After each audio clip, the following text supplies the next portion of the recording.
Hi friends, मैं आपकी दोस्त अंजलि आज एक टॉपिक पे बात कर रही हूँ। और टॉपिक भी कह सकते हैं, स्टोरी भी कह सकते हैं। ठीक है।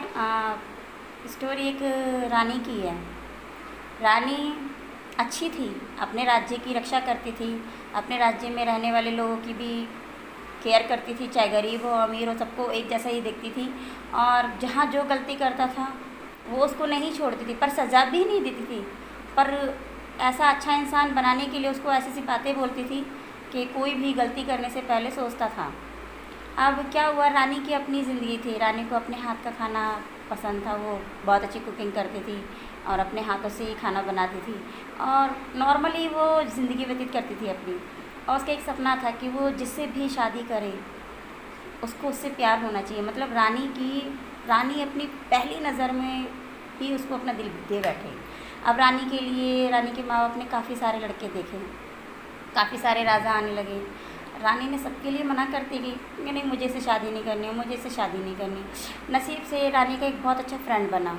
ठीक है, तो वो रानी के साथ ही पढ़ता था और रानी का बहुत ध्यान रखता था। कहीं आना जाना हो तो रानी की बड़ी केयर करता था, क्योंकि वो भी एक राज्य का राजा था।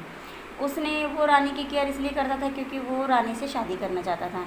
मन ही मन उसने अपने सारे सपने रानी के लिए देख रखे थे।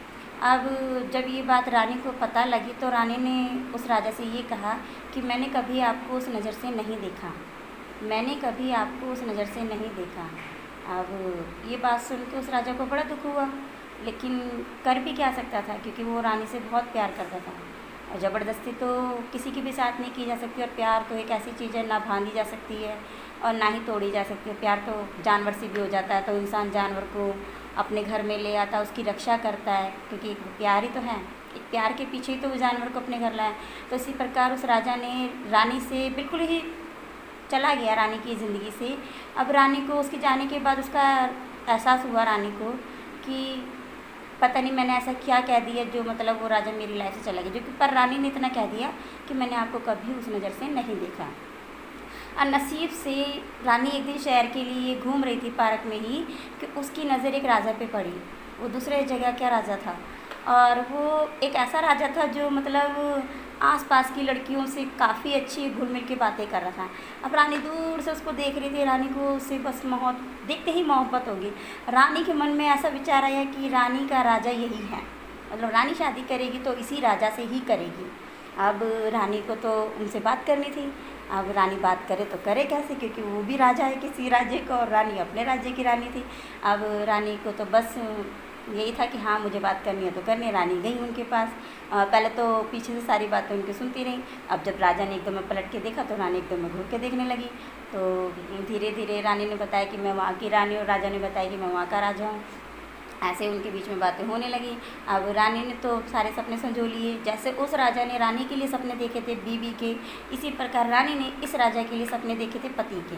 लेकिन नसीब से जब रानी ने काफ़ी इनकी घुल मिल के बातें होने लगी, फिर रानी ने एक दिन कहा कि मैं आपसे शादी करना चाहती हूँ। तो उस राजा ने रानी से ये कहा कि मैंने आपको कभी उस नज़र से नहीं देखा। ये चीज़ सुन के रानी को बड़ा दुख हुआ, इतना दुख हुआ कि रानी की आंखों में खड़े ही खड़े आंसू ही आंसू आ गए। और उसने एक शब्द ना राजा को कुछ कह के अपने पैर पीछे कर लिए और वो अपने राज्य में आ गई।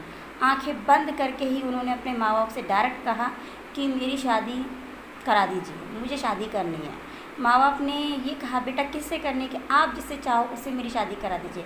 अगर आप किसी भिखारी से भी शादी करने के लिए कहेंगे तो मैं उससे भी शादी कर लूँगी। अब रानी के माँ बाप ने राजा बुला रखे थे, क्योंकि वो रानी के लिए तो बतेरे राजा दिखते थे। लेकिन रानी ने हर राजा को देख के ही ना हाँ ना का जवाब देती थी। लेकिन पहला नसीब ऐसा था, रानी को जो पसंद आया उस राजा ने मना कर दिया रानी के लिए कि मैं आपको अपनी वाइफ स्वीकार नहीं करता और मैंने आपको उस नज़र से नहीं देखा। बस अब क्या था, रानी ने आंखें बंद करके एक रावण से शादी कर ली। कैसे, वो तो राजा बन के आया था रानी के घर पे, और रानी ने बिल्कुल भी नज़र उठा के नहीं देखा, अपनी आंखें बंद करके सीधा हाँ कर दिया। माँ बाप ने शादी के लिए तैयारी कर ली। जब रानी के फेरे हो रहे थे, फेरे के टाइम पे रानी ने अपनी आंखें उठा के उसको देखा तो रानी खूब रोने लगी। क्यों? क्योंकि रानी के फेरे हो चुके थे, उस समय पे हो रहे थे, यानी कि हो चुके थे। अब रानी की ज़िंदगी एक ऐसी तबाही पे आ गई कि ना तो रानी मर सकती थी ना ही जी। अगर रोए तो किसके लिए रोए, उस इंसान के लिए जिसने डायरेक्ट ही रानी से कह दिया कि मैंने तुम्हें उस नज़र से नहीं देखा। अब रानी क्या करे? ये जिस इंसान को 1% शायद वो अपने बगल में बैठने नहीं दे सकती थी, उसकी शादी उस इंसान से हो गई, क्योंकि रानी की मर्जी की नहीं थी। रानी के माँ बाप को भी नहीं पता था, रानी ने तो बस आंखें बंद करके कह दिया कि मैं शादी करने के लिए तैयार हूँ। अब शादी होगी। अब वो तो राजा के रूप में रावण था, वो रानी से पता नहीं क्यों अंदर ही अंदर खून खाता था, रानी के साथ गलत व्यवहार करता था। लेकिन रानी बिल्कुल ही अपने आप को बदल चुकी थी। उसने ऐसे सोच लिया जैसे एक नॉर्मल लड़की की ज़िंदगी व्यतीत करना है उसको, इस रावण के साथ, राजा कह लो या रावण राजा जो भी कह लो, ठीक है। अब रानी एक नॉर्मल एक हाउस वाइफ बन के उसके साथ रह रही थी। जो वो कहता वही वो करती, जो वो कहता वही करती, जैसे रखता वैसे ही रहती। लेकिन उसने रानी को इतना टॉर्चर किया, इतना टॉर्चर उसने अपनी ज़िंदगी में ना तो किसी को किया था और ना ही कभी उसने सहा था। लेकिन पहला उसका नसीब था, वो अपने आप को रोती, क्लसती, अपने आप को गाली देती, कोसती, लेकिन क्या कर सकती थी, क्योंकि ये पति पत्नी का रिश्ता था। उसने सोचा हर गलत इंसान को सुधारा जा सकता है, अगर गलत इंसान के साथ एक अच्छा इंसान मिल जाए तो उसे अच्छे रास्ते पे ला सकता है। लेकिन उस रानी ने बहुत कोशिश करी, झूठा, एकदम में घटिया इंसान उसके पल्ले पड़ गया रानी के। अब क्या था, कोई बात नहीं, रानी ने एक बार खड़े होकर डायरेक्ट उस राजा से कहा कि जिस दिन मैंने अपने हाथ पीछे कर लिए ना, उस दिन तुम अकेले रह जाओगे। जिस दिन मैंने अपने हाथ पीछे कर लिए उस दिन तुम अकेले रह जाओगे। मैं तुम्हें दोबारा पलट के कभी देखूंगी नहीं, तुम्हें देखने का मौका नहीं दूंगी। अब इनकी लड़ाइयाँ इतनी बढ़ गई कि रानी ने उस राजा को छोड़ने का फैसला ले लिया। ये रानी बहुत कड़क लड़की थी, लेकिन उसके आगे वो ऐसे नॉर्मल रहती थी। क्यों? क्योंकि उसने जैसे कुछ कभी ज़िंदगी में देखा ही ना हो कि क्या राज्य क्या राजपाट है। अब नसीब से रानी ने कभी ये भी नहीं सोचा था कि उसकी मुलाकात कईयों साल बाद उस राजा से होगी जिससे उसने कभी शादी के लिए प्रपोज़ किया था। नसीब से ही खुदा न खास्ता जब रानी ने रावण राजा को छोड़ा तो उसकी टकराहट उस राजा से हुई। काफ़ी बदल चुके थे वो लोग, काफ़ी बदलाव आ चुका था। रानी की शादी कहीं और होगी, उस राजा की शादी कहीं और होगी, और जो रानी का पहला राजा था, जो मतलब वो एक दोस्त बन के आया था, उसकी शादी कहीं और होगी। सब एक दूसरे को भूल भूल के, अपने बीते हुए पास्ट को भूल के अपने फ्यूचर में जी रहे थे।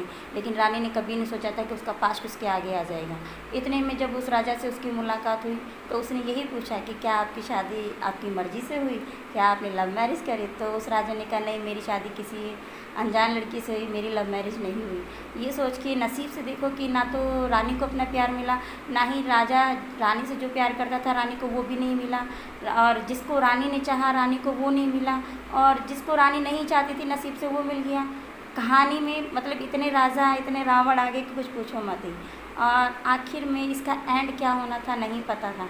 अब रानी पता है क्या सोचने लगी, उस राजा ने ना तो वो रानी को भूला और ना ही उसने रानी से कभी ये कहा कि हाँ वो तुमसे प्यार करता है या नहीं करता, ऐसा कुछ नहीं कहा उसने।